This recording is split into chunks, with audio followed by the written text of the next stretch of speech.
Hello traders, Andrew Curry here, and if you haven't already done so, please go to my website to sign up to my free trading newsletter. Now, I just want to have a look at this on the Aussie dollar, New Zealand dollar. We have a bat pattern here. You can see spoilers. I've already marked it on the entry stops and targets just for quickness. But if we look here at this leg here, okay, we have our X to A leg here, and we see here we retrace almost to the 618 but don't actually hit. It's a little bit short. If we just move that down, we can see there the height of 1.10267 and it has to hit the 10278, so a little bit out. So it is therefore a bat pattern. So when we have our A to B leg there, there's the bat pattern.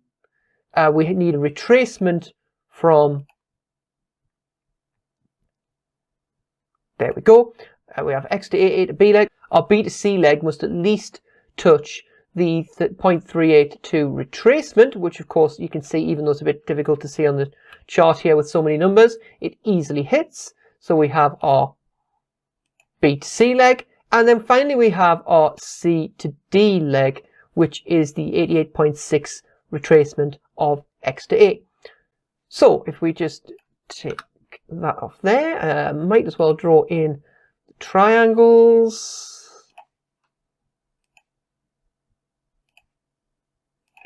Okay, and there to there.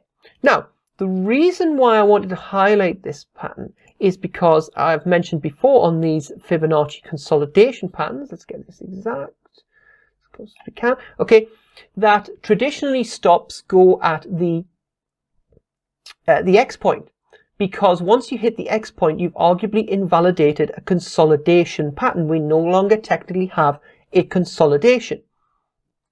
This is the move we are hoping to trade.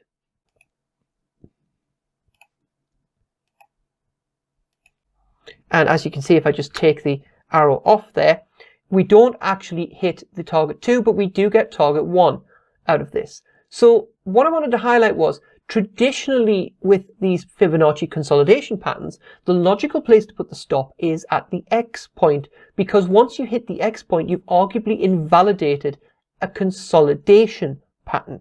The consolidation being everything happening in between the length of X to A. But I put stops at the 113 retracement, sorry, the 113 extension of A to X. The reason for that being, and this is what I wanted to highlight here, if we look here at our stop, we actually exceed the X point on this very soon after hitting the D point.